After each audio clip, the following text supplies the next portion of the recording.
Acuérdense que estamos estudiando el Evangelio de Juan. Estamos viendo predicaciones expositivas acerca del Evangelio de Juan.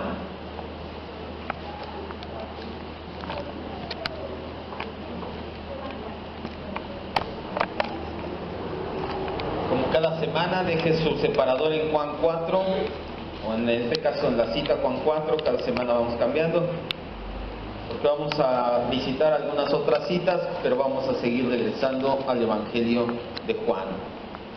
Juan 4 del 15 al 18. Seguimos con el relato de la mujer samaritana, el encuentro que tiene Jesús con la mujer samaritana. La semana pasada ya comenzamos y ahorita vamos a tomar unos minutos para recapitular, porque no estamos hablando de textos aislados, tienen un contexto. Todo lo que estamos viendo tiene un contexto, tiene hasta un contexto general de la Escritura, no solamente un contexto particular del pasaje.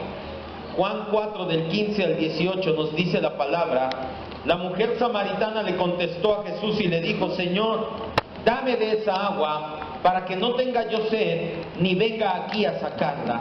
Jesús le dijo: ve, llama a tu marido y ven acá. Respondió la mujer y le dijo: no tengo marido. Jesús le dijo: bien has dicho, no tengo marido, porque 5 maridos has tenido y el que ahora tienes no es tu marido, esto has dicho con verdad. Vamos a orar. Cierre sus ojos y ruéguele junto conmigo humildemente al Espíritu Santo que ponga en nosotros el querer como el hacer, la disposición para recibir esta palabra, Señor.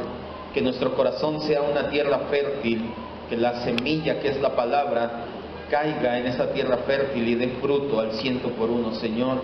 No entre espinos, no en pedregales, no al lado del camino, sino profundidad de palabra, Señor, para que nosotros seamos transformados a la imagen de Cristo. Ese es el fruto que queremos reflejar, el fruto del Espíritu Santo, Cristo moldeado en nosotros. Gracias, Señor, en el nombre de Jesús. Amén, Dios. La semana pasada empezamos a estudiar parte del relato de Jesús y el encuentro que tiene con la mujer de Samaria. El apóstol Juan relata este encuentro que para nada es obra de la casualidad.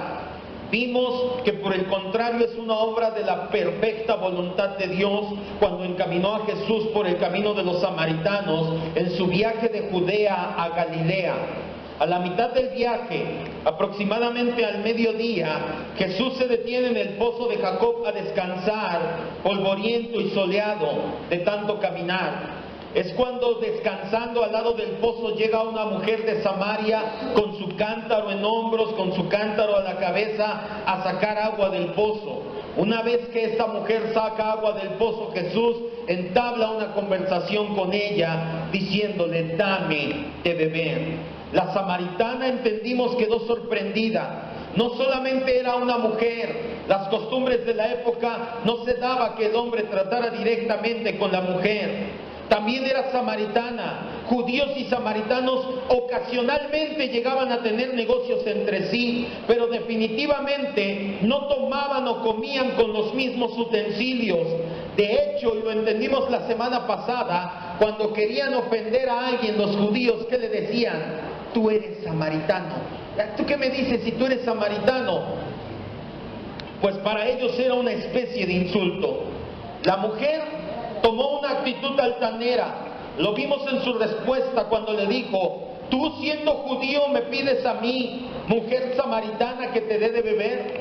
Jesús, al ser Dios, posee los atributos de la deidad. Un atributo incomunicable es la deidad, lo vimos la semana pasada, completa independencia. Dios no necesita de nada, no necesita de nadie para estar y para ser en plenitud. Las creencias griegas eran de que un Dios, mientras más recordado, más poder tenía.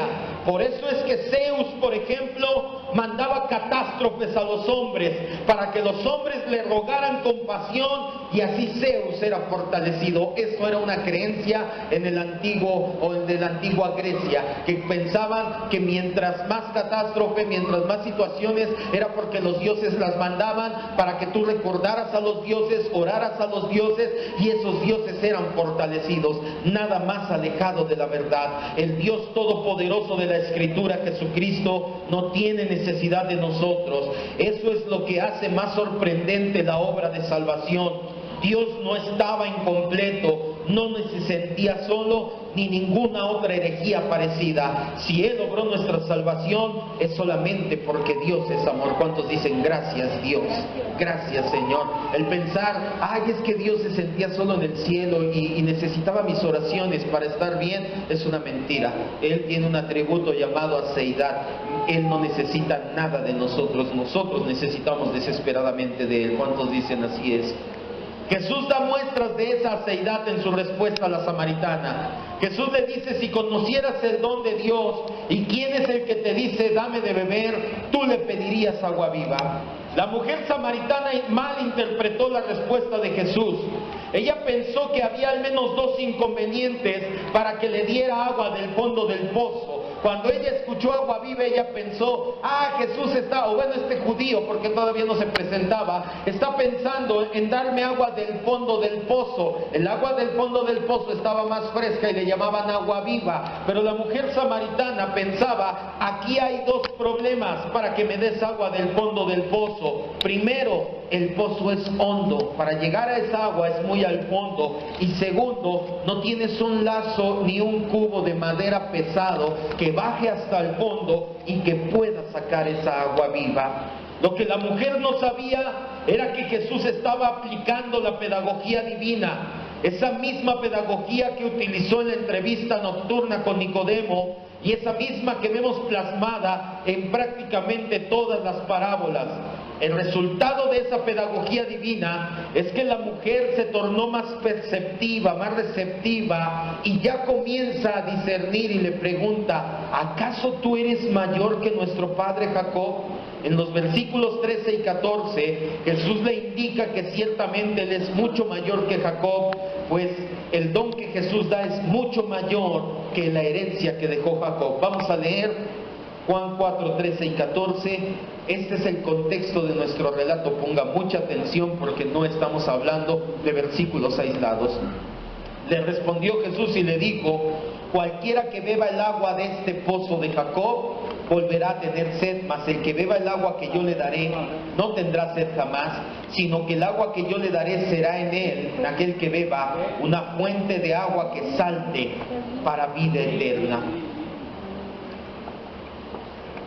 Podemos darnos cuenta a partir de ahí que la mujer samaritana no tenía o no terminaba de entender lo que Jesús le estaba diciendo. En el siguiente versículo le dice la mujer, versículo 15, Señor, dame de esa agua para que no tenga yo sed, ni venga aquí a sacarla. Todavía no terminaba la mujer samaritana de entender la situación.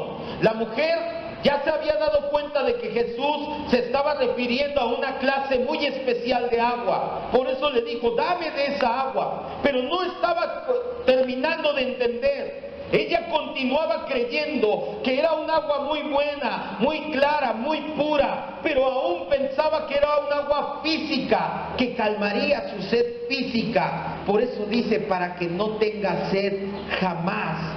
Todavía más aún podemos ver que cuando le dice, para que no venga yo aquí a sacarla, el pozo de Jacob a la ciudad samaritana más cerca estaba aproximadamente a 10 minutos a pie. La mujer todos los días, al menos una vez al día, a lo mejor si se bañaban o si había otras cosas que hacer, 2 o 3 veces al día, tenía que tomar su cántaro al hombro, salir caminar aproximadamente 10 minutos. ¿Cómo qué distancia será 10 minutos? Como de la pista al palacio tardará 10 minutos caminando. Más, como de aquí al Puente Rojo será 10 minutos. Es que yo camino muy a prisa, la verdad.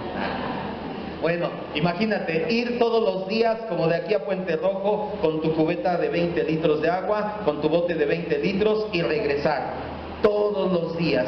Por eso es que la mujer samaritana le dice, dame de esa agua para que ya no tenga que caminar todos los días todo ese trayecto. Todavía no terminaba de entender la samaritana, todavía no entendía perfectamente. Ella pensaba que se refería a un tipo de agua que le quitaría la sed y que ya no tendría que caminar tanto. Lamentablemente, como la mujer samaritana, muchas personas en la iglesia también confunden la sed espiritual con el deseo de ser felices, que no es lo mismo. Quiero que me vea y a partir de aquí empieza ya nuestra enseñanza del día de hoy. Lo demás será el contexto. Mucha gente está como la mujer samaritana, que vienen a la iglesia, pero vienen porque creen que quieren ser felices, que van a venir a la iglesia a ser feliz, que van a venir a Cristo para ser felices. No es lo mismo sed espiritual que deseo de ser feliz. Si lo que buscamos es una religión que nos haga felices, quiero decirle algo, está en el peor lugar posible. El cristianismo no es una religión para que usted sea feliz. Hubo un pensador en el siglo XVIII llamado C.S. Lewis. Él escribió: no vine a Cristo para ser feliz. Siempre supe que una botella de vino me podía hacer feliz. Si lo que buscas es algo que te haga sentir feliz y cómodo, ciertamente yo no te recomiendo ser cristiano. Como la mujer, muchos solamente piensan en Jesús como aquel que puede saciar sus deseos pasajeros y banales de esta vida. Le buscan según ellos de todo corazón, pero solo para que les dé una vida feliz. Por eso es que el llamado evangelio materialista, el evangelio de la prosperidad, se ha apoderado de la mayoría de las iglesias hoy en día, y es bien recibido, porque vivimos en una generación tan egocéntrica y tan acostumbrada a solamente querer satisfacer sus deseos, que cuando alguien llega y les dice: ven a Cristo para que tengas una vida mejor, ven a Cristo para que ya no tengas problemas, ven a Cristo para que te vaya bien, ven a Cristo para que se arregle tu matrimonio, ve a la iglesia para que te vaya bien en tu negocio, ve a la iglesia para que esté bien tu vida, de inmediato acceden a este tipo de evangelio, porque la gente en general en esta generación, y de hecho desde siempre, ha querido siempre satisfacer sus deseos banales. La catástrofe viene cuando los problemas cotidianos siguen golpeando nuestras vidas. Es entonces que creemos que Dios nos falló y salimos decepcionados del cristianismo. Yo le doy gracias a Dios porque fue aproximadamente como a los 3 meses de cristiano que esta verdad o esta realidad golpeó duramente mi vida. Quiero que me vean. Quiero contarle un pequeño anécdota de mi vida. Cuando llegué a la iglesia cristiana, también me dijeron ese tipo de cosas. Vamos a la iglesia para que Dios arregle tu vida. Vamos a la iglesia, ven a Cristo para que Cristo te haga hijo de Dios y seas feliz, bla, bla, bla. Yo tenía como 3 meses de estar yendo a la iglesia y un día no recuerdo a dónde iba, agarré el coche de mi papá, tenía un Thunderbird 85 estándar y ya no ponía música del mundo porque ya era cristiano. Puse Enciende una luz de Marcos Witt y a todo volumen, y ahí voy manejando bien cristiano, bien feliz, y en eso me detiene una patrulla y yo todavía dije entre mí: soy hijo de Dios, el Señor ahorita va a obrar, va a escuchar el policía que estoy escuchando música cristiana y el Espíritu Santo va a obrar. No traía licencia, se llevaron el coche al corralón, ahí a la bola. Tuve que pagar para que sacaran el coche, me tuve que endrogar, en ese entonces fueron como 1,000 pesos. ¿Y sabe qué pasó? Me sentí triste, me sentí decepcionado, me sentí mal. Llegué, me acuerdo que entré al cuarto, me hinqué y le dije: Dios, ¿no se supone que soy tu hijo?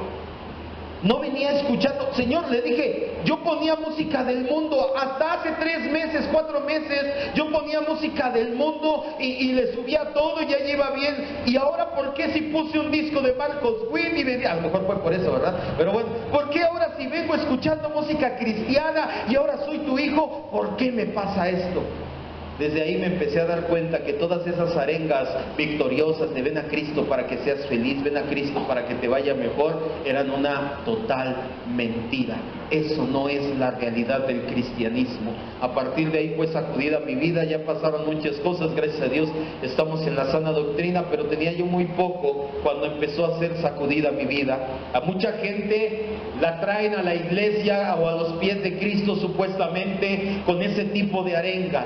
Ven para que te vaya mejor, porque saben que no saben distinguir, valga la redundancia, entre la sed espiritual y los deseos de ser felices. Y cuando la vida te sigue golpeando con problemas, muchos se van decepcionados del cristianismo. La verdadera vida cristiana Es una vida de negarte a ti mismo, de tomar tu cruz y seguir a Cristo. Es vivir la vida crucificado, y eso le duele al ser humano porque implica aplastar su ego, hacernos a un lado nosotros y dar lugar al señoría de Cristo. Eso es verdaderamente la vida cristiana. No es el tema del día de hoy, pero va a colación. La mujer samaritana no terminaba de entender el punto al cual Jesús la quería llevar por medio de la pedagogía divina. Por eso es que Jesús le dice que vaya en busca de su esposo. Hay algunos comentaristas bíblicos que afirman que Jesús mandó llamar al marido de esta mujer porque quería ver si tenía más éxito con él que con ella al predicarle el evangelio, pero esto contradice los versículos siguientes, Juan 14, 16 al 18. Jesús le dijo a la samaritana: ve, llama a tu marido y ven para acá. Respondió la mujer y dijo: no tengo marido. Mucho ojo con la respuesta de la mujer, 3 palabras: no tengo marido, nada más. Jesús le dijo: bien has dicho, no tengo marido, porque 5 maridos has tenido y el que ahora tienes no es tu marido. Esto has dicho con verdad. ¿Por qué Jesús mandó llamar al esposo si sabía que no tenía? Muchos dicen, Jesús mandó a llamar a su esposo porque pensó que con él tendría éxito. Esto contradice los siguientes versículos. Jesús ya sabía que no tenía marido, que vivía en concubinato. ¿Cuál fue el propósito divino? ¿Acaso fue, como dice la teología pentecostal, para mostrar el don del conocimiento, para que ella creyera y por extensión el pueblo de Samaria? Hace muchos años, esto lo he estudiado muchas veces, lamentablemente me lo sabía de memoria, me sé, creo que era lo único que me enseñaban acerca de dones, y te decían que Jesús utilizó el don de conocimiento, don de sabiduría. Eso es mentira. Jesús es Dios, Él sabe todo. Por eso es que sabía que la mujer samaritana no estaba casada en sí, pero decían que Jesús utilizó el don de fe, de conocimiento, y le habló a la mujer para crear fe en su corazón. Hoy en día también sabemos que eso es una mentira. Nosotros no creamos fe. La fe la dio Dios desde la eternidad a sus elegidos solamente. ¿Por qué fue entonces que le habló a esta mujer, le dijo: trae a tu esposo?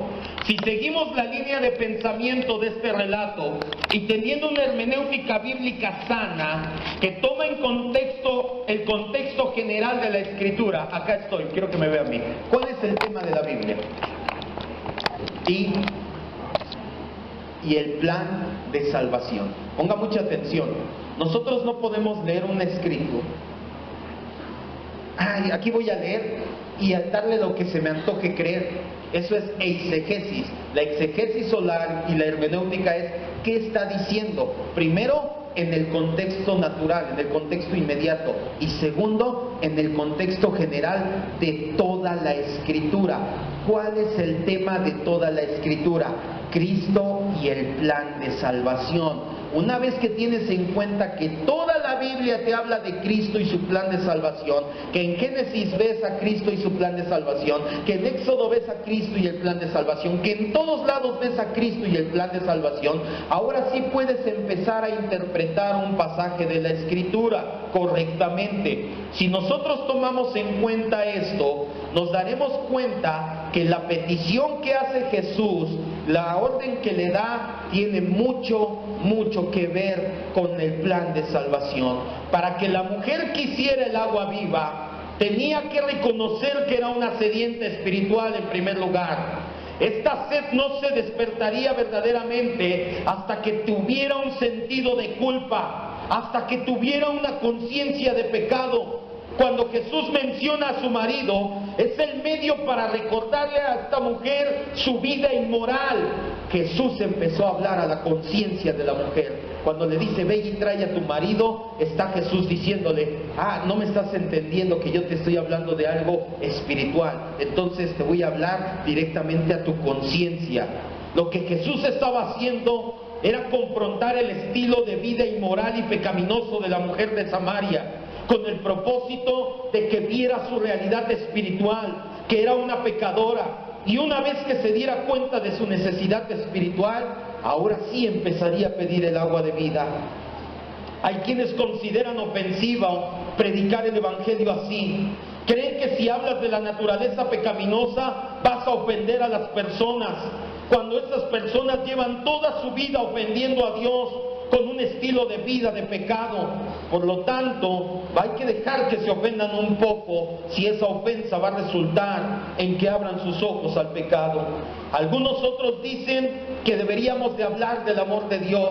Tú no les digas que son pecadores, porque eso va a hacer que se enojen. Tú háblales del amor de Dios, que las personas necesitan saber que Dios les ama. A esto le respondemos que ese no es el mensaje completo del Evangelio. Un mensaje completo del Evangelio es ruina, redención, regeneración. Si tú nada más les hablas de redención, pero no les hablas de su ruina, no estás hablando de todo el Evangelio. Las personas no tienen problemas con la frase Dios te ama. Muchos viven en la más grande miseria espiritual y moral. Cometen crímenes y pecados horrorosos a los ojos de Dios y a los ojos de las personas, y aún así creen que Dios los ama. El problema no es que la gente no sepa que Dios le ama. Yo estaba leyendo, estaba viendo, ¿se acuerdan que le dije hace tiempo que Pablo Escobar, tan solo la pérdida que tenía en dinero al año que se comían las ratas era de 1 a 2 millones de dólares? Cuando Pablo Escobar se entregó a las autoridades colombianas para hacer la fortaleza, construyó en su propia cárcel y se entregó a las autoridades colombianas, Pablo Escobar ya había mandado a matar a muchísima gente, a muchos. Su frase era plata o plomo: si no te dejas sobornar te voy a matar. Por eso allá en Colombia decían, pues mejor dame dinero. Si me voy a poner en plan recto y me vas a matar, mejor dame dinero. ¿Sabes qué hizo él cuando se entregó a las autoridades? Mandó a llamar a un sacerdote y le dijo: yo sé que me amas, Señor, estoy parafraseando, yo estoy en tus manos, tú me vas a cuidar ahí en la cárcel. Había matado a muchísimas personas, y a cuántas más no les había hecho daño con el tráfico de drogas.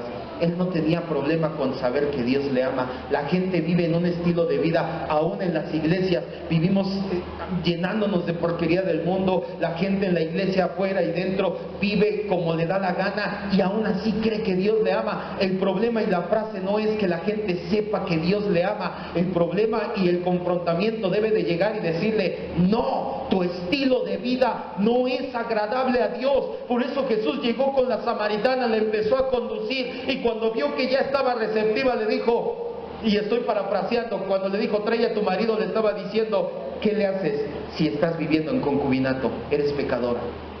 ¿A quién le gusta que te digan tus pecados? A nadie. Pero ¿qué pasa cuando eres confrontado con tu realidad espiritual? ¿Qué le pasó al apóstol Pedro en Lucas 5? Cae de rodillas delante de Jesús y le dice: Señor, soy pecador, necesito de ti. Hace un par de años el artista Jesús Adrián Romero lanzó un video promocionando una serie de enseñanzas que tituló Seamos Jesús. En ese video él decía que la gente rechaza la iglesia, pero que ama a Jesús. Entonces seamos Jesús. Y todo el mundo dijo: wow, qué maravillosa enseñanza. El video comenzaba diciendo que una prostituta en Chicago se negaba a ir a la iglesia y decía: ¿para qué? Ahí solo me van a hacer sentir peor. Sí, de eso se trata, de que te sientas mal por tu pecado, de que entiendas y te veas en tu realidad espiritual y digas: soy pecador, necesito de Dios, necesito nacer de nuevo. Si nada más le dices a la prostituta o no le dices nada, y tú sigue viviendo, y cuando quiera, en el tiempo de Dios, Dios te va a cambiar. ¿Eso es una realidad para entrar al reino de los cielos? No. Ya vimos Juan 3, que le dice Juan a Nicodemo: es necesario que le eches ganas y vives como quieras. Es necesario, ¿qué le dice? Nacer de nuevo. Quienes piensan como Jesús Adrián Romero van en contra de la Escritura. Jesús confrontó el pecado de la mujer samaritana. Si nosotros no confrontamos a las personas con el pecado, estamos yendo en contra de lo que Jesús hacía. Y ahí sí, entonces, si Jesús Adrián Romero o la gente dice seamos Jesús, ok, sé como Jesús, llega y confronta. Ahora quiero que me vea, y tampoco se trata de llegar y decirle: eres narcotraficante, eres pecador porque estás haciendo. Ya lo hemos explicado otras veces, tú, yo, todo mundo somos pecadores. Y mientras no hagamos algo, mientras Dios no haga algo en nosotros, no podemos entrar al reino de los cielos. No vamos a saber cuánto vale la gracia hasta que primero no veamos nuestra condición miserable, hasta que no nos sintamos mal por el pecado, hasta que no nos incomode. Una vez que el pecado nos empieza a incomodar y que seamos confrontados, nos comenzamos a sentir mal, estamos ahora sí a un paso del arrepentimiento. Por eso Lutero decía, predica de tal manera que las personas te terminen odiando a ti o terminen odiando su pecado. Predica de esa manera. Segunda de Corintios 7, 9 al 11. Ahora entiende por qué predicamos de esa manera aquí. Porque hay gente que dirá, en los años que llevo yendo a la iglesia, en los meses, en los días, nunca he escuchado al pastor Olaf que me diga que me va a ir bien. Bueno, ni una. Yo hasta dije, hoy es día del Padre, hoy me va a decir que qué padre, que sea padre, y que porque es día del Padre nos va a ir bien padre. Eso nada más sería sobarte el lomo. ¿Se acuerdan que ya lo vimos hace un tiempo? A las ovejas se les apacienta, se les da de comer, de beber, se les trasquila la lana para que no les sea pesado y se mueran, porque se mueren, se ahogan ellas mismas con su lana. Pero los pastores no acariciaban a las ovejas. No vienes aquí para que te acaricie y te diga, tú no te preocupes, échenle ganas, hermanos, ¿eh? Yo sé que todavía pecan, pero échenle ganas y Diosito va a hacer algo. Segunda de Corintios 7, del 9 al 11.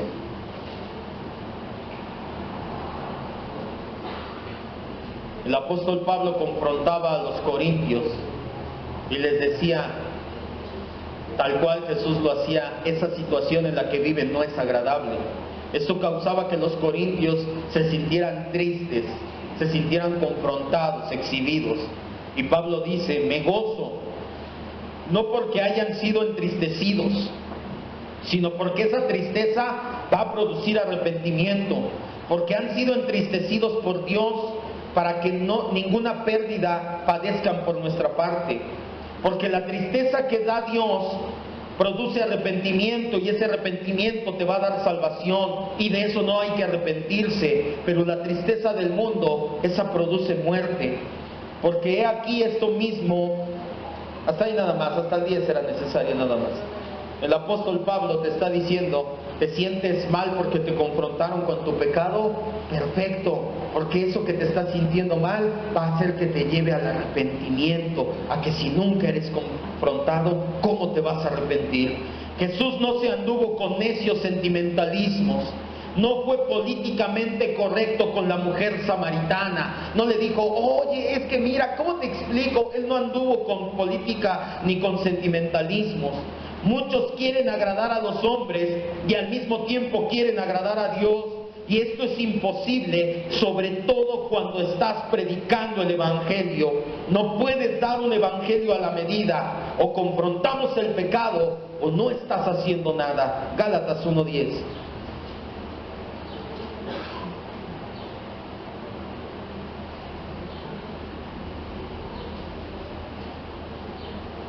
Gálatas 1:10. Tú no puedes dar un evangelio a la medida. No puedes quedar bien con todos. ¿Con quién quieres quedar bien? ¿Con Dios o con los hombres?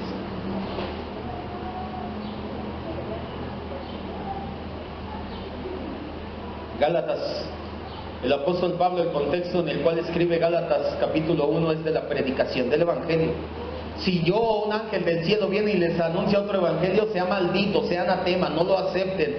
Y en medio de esa escritura él les dice, ¿busco el favor de los hombres o el de Dios? Les estoy hablando así, golpeado y de frente, porque quiero quedar bien con ustedes o con Dios. Si todavía tratara de quedar bien con ustedes, no sería esclavo, doulos, no sería esclavo de Jesucristo. Las personas no van a saber cuánta necesidad tienen del agua de vida que es Cristo si primero no los confrontas con la realidad de que están secos espiritualmente hablando. Eso hizo Jesús con la samaritana cuando le pidió que llevara a su amante, porque era su amante verdaderamente, a escuchar el mensaje. Si tú solamente haces preguntas como, ¿quieres ser hijo de Dios? Vamos a la iglesia. ¿Quieres irte al cielo? ¿Te quieres salvar del infierno? ¿No quieres aceptar a Cristo para que tu vida cambie? la respuesta rara vez será que no. ¿Tú crees que si le preguntas a alguien, ¿te quieres ir al cielo?, te va a decir, no, gracias? Te va a decir, sí. ¿O cuántos aquí, si yo les pregunto, cuántos de aquí levanten su mano, se quieren ir al infierno? ¿Verdad que nadie? Y si tú llegas y les dices a alguien, oye, ¿te quieres ir al infierno? No. Ah, pues ven, vamos a la iglesia para que no te vayas al infierno. Ese no es el punto. El punto, eso es una consecuencia ciertamente del arrepentimiento, pero el punto no es que la gente se quiera salvar del infierno. Obviamente todo mundo se quiere salvar del infierno. El punto es que se reconozcan primero pecadores. Rara vez te van a decir que no se quieren ir al cielo. Todos quieren estar mejor, pero el evangelio no se trata de estar mejor. El evangelio se trata de nacer de nuevo, y ser confrontados con nuestra naturaleza de pecado es indispensable para que esto pase. La reacción al mensaje que confronta siempre va a ser brusca. Quiero que entienda esto. Cuando tú llegues con este mensaje y le digas a alguien, tú, yo y todos somos pecadores, no esperes que te digan, qué buena onda, tienes razón. Ah, ya lo había pensado. La reacción siempre va a ser brusca. Siempre. Te van a decir cosas como, ¿cómo si yo no he matado a nadie? ¿Serás tú? Porque a lo mejor, y si te conocen cosas en tu vida, ¿serás tú porque hiciste esto y cuando hiciste el otro y cuando te íbamos a las tortillas y no le dabas el cambio a tu mamá? Tú, pero yo no. Siempre va a ser así. Lo mismo le pasó a Jesús. Regresa a Juan. ¿Qué le contestó la mujer samaritana? Es su reacción de la samaritana. Por eso me encanta la predicación expositiva, así ir punto por punto, porque te vas dando cuenta de situaciones que cuando lo vas leyendo en tu casa, yo lo leo obviamente en mi casa, pero vas así más rápido, pero ya cuando vas así, digo, a ver, ¿qué dice este versículo? Y me apoyo obviamente en otros comentaristas, digo, oh, tremendo. La reacción al mensaje que confronta siempre será brusca. Jesús mismo lo pasó con la mujer. No paraba de hablar. En todas las demás respuestas siempre tenía palabras, y ahora de forma seca solamente atina a decir 3 palabras. ¿Dónde estamos? Versículo 17. Respondió la mujer y le dijo 3 palabras. ¿Cuáles fueron? No tengo marido. Esa no era toda la verdad. Si hubiera sido algo medianamente, hubiera podido decir soy soltera, soy viuda, pero no era la verdad. Su respuesta demuestra que se puso a la defensiva. Solamente utilizó 3 palabras. Cuando tú ves las respuestas anteriores de la samaritana, suman 60 palabras o más de 60 palabras en la Reina Valera 60, y en el griego original más de 70 palabras. Cada vez que Jesús hablaba con la samaritana, no, Señor, sí, el agua viva, qué buena onda, tú, que trae a tu marido. No tengo marido. O sea, había estado bien chévere, bien buena onda, y cuando le dice, eres pecadora porque estás no tengo marido. ¿Qué pasó con la mujer platicadora, buena onda, que le dijo, sí, Señor, te voy a dar de beber, pero ¿a poco porque eres judío, ¿No te acuerdas que no nos llevamos? Ahora se pone seca, seria, y únicamente después de utilizar 70 palabras, utiliza 3. No tengo marido. La mujer se estaba negando a confesar su pecado. Casi podríamos decir que por un momento hizo hasta lo imposible por no ser salvada, pero la gracia de Dios irresistible nunca falla. El Señor no la abandonó y terminó lo que empezó. Jesús le contestó, bien dices, no tengo marido. Jesús puso un especial énfasis en la palabra marido. La mujer vivía con su amante, no con su marido. Ni siquiera en un remoto sentido legal era su marido.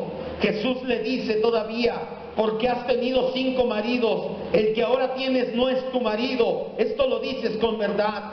De esta forma el Señor puso al desnudo, con pocas palabras, toda la vida pasada y presente de esta mujer que había tenido 5 maridos. La mujer, por así decirlo, había bebido del agua del primer esposo, pero no quedó satisfecha. Bebió del agua del segundo esposo, del tercero, del cuarto, del quinto. En otras palabras, había buscado en todos lados, pero no había encontrado verdaderamente, porque no había sido confrontada. Ninguna lo dejó satisfecha. Ella estaba bebiendo de otro que ya ni siquiera era su esposo. Los cambios sucesivos de esposo demostraban claramente que no importa lo mucho que hubiera bebido de esa agua, todavía seguía sedienta. Por eso Jesús le dijo: todo el que beba del agua natural volverá a tener sed. Cuando la confrontó, ella se dio cuenta de su sed espiritual. Quiero que cierre sus ojos un momento, por favor. Que ya nada nos distraiga para terminar con esto.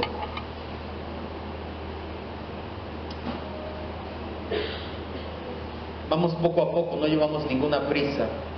Quise tomar el relato de la mujer samaritana en varias partes para ir viendo cómo cada pequeña parte tiene su clímax y no perdernos ninguna de las ricas enseñanzas que tiene este evangelio. La semana pasada entendimos que el clímax era la agua viva, que es Jesús. Nada te va a quitar la sed si no es Jesús. Esta semana vemos que Jesús confronta. Jesús no es políticamente correcto. Jesús llega y confronta directamente. Y si nosotros no confrontamos a las personas con su naturaleza de pecado, no estamos predicando el evangelio. No se trata de acusarlos o de condenarlos. Se trata de confrontar, de hacerles ver que al igual que nosotros, ellos son pecadores necesitados de la gracia de Dios. Al igual que la mujer samaritana, el resultado de la confrontación no va a ser agradable jamás. La gente se opone porque confunden sed espiritual con el deseo de ser felices. La mujer pensó: perfecto, cuando Jesús me dé de esa agua, ya no voy a tener que caminar tanto y ya no voy a tener sed físicamente. Y mucha gente cree en Cristo de esa manera y viene a la iglesia pensando que vas a venir a que tu vida sea arreglada, a que tus problemas pasen y a que lleves una vida bonita. Eso no es verdad. Los cristianos seguimos estando en medio de este mundo caído, seguimos teniendo problemas y situaciones. Dios no prometió que no pasaríamos por ellos. Dios prometió estar con nosotros en medio de esos problemas y lo ha estado ciertamente y no nos ha dejado hasta el día de hoy. Y la prueba más clara de ello es que estamos aquí dando gracias un día más. Cuando nosotros confrontamos a las personas, se pueden poner como esta mujer, serios, secos. No tengo marido. ¿Quién eres tú para decirme que soy pecador? Pero si la gente no se da cuenta de que es pecadora, no se dará cuenta de cuánta sed espiritual tienen, de cuánta necesidad hay de Cristo en sus vidas. Por eso es que cuando tú les cuentas tu testimonio y les dices: yo era bien malo, pero ahora ya no lo soy, mucha gente no lo toma en cuenta. Yo no fui malo, yo no me drogué, ¿yo para qué necesito a su Cristo? Lo cierto es que no necesitan drogarse para ser pecadores, no necesitan matar para ser pecadores, no necesitan adulterar para ser pecadores, no necesitan tener 5 maridos como esta mujer para ser pecadores. Todos nacemos pecadores y hasta que no te des cuenta de tu pecado, no te vas a dar cuenta de cuánto necesitas de esa agua espiritual y vas a andar como esa mujer samaritana, buscando en 1, 2, 3, 4, 5 lugares. El sexto ya ni tu marido es, le dice.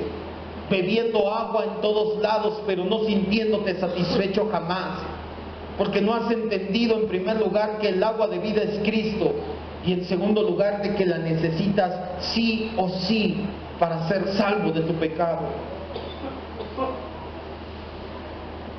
Las preguntas del día de hoy que quiero que te lleves a tu casa es: ¿cuántos maridos, y estoy hablando en el sentido figurado, has tenido? ¿En cuántos lugares equivocados has buscado sentirte satisfecho? ¿En cuántos lugares hemos buscado sin saberlo para aplacar nuestra sed espiritual? Y ahora que sabemos que somos unos necesitados espirituales, ¿qué estás esperando para ir a Cristo a calmar tu sed? Oremos, cierre sus ojos y oremos. Digámosle: gracias, Dios, porque entendemos que palabras fuertes hacen un corazón suave, un corazón apacible, un corazón humilde. Si habláramos palabras suaves, tendríamos corazones duros, palabras bonitas que solamente reconfortaran y decir mentira y media, Señor, pero tendríamos un corazón endurecido. Viviríamos creyendo que nos amas a pesar de que andamos en pecado. Cuando tu palabra es clara, tú el decir que tú amas el pecador y aborreces el pecado es hasta antibíblico. Tu palabra es clara. Tú estás enojado todo el día con los impíos, con los pecadores, los abominas, son abominación a ti. El problema no es saber que Cristo me ama, el problema es saber que soy pecador, reconocerme pecador. Déjame, Señor, darme cuenta primero de esta realidad, que nací en pecado, que soy pecador, para darme cuenta cuánta es mi necesidad espiritual. Y como esta mujer, dejar de buscar en todo lugar, dejar de buscar en 5 o 6 lugares equivocados y poder venir a los pies de Cristo y decir: Señor, necesito de esa agua viva que es Jesucristo, el don que es la vida eterna. Te amamos, Señor, y te damos gracias por esta